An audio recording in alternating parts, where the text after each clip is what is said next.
सुमन जी जो कि हमारी इस मंच की आन बान शान है, बहुत ही प्यारा सॉन्ग लेकर आ रही है सुमन जी। और भाव पक्ष में आएंगी प्रिया जी और सालू जी।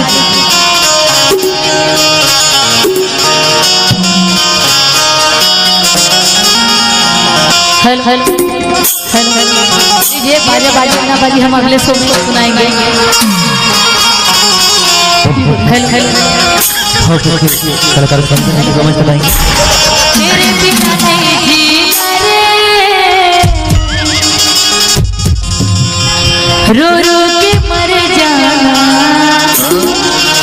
तेरे बिना नहीं जीना रे, रो रो के मर जाना।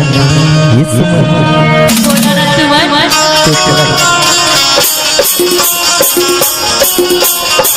डीजे सजल रमानुज नगर, सजल रमानुज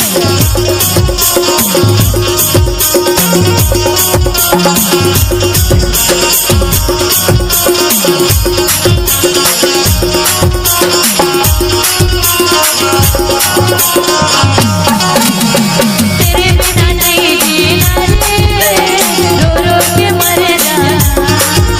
तेरे बिना नहीं जीना रे, रो रो के मर जाना। हाय रे मर जाना, चुरा ले हो जाना। हाय रे मर जाना, चुरा ले हो जाना। दिल दीवाना तेरे बिना नहीं जीना रे, रो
तेरे बिना नहीं जीना रे रो रो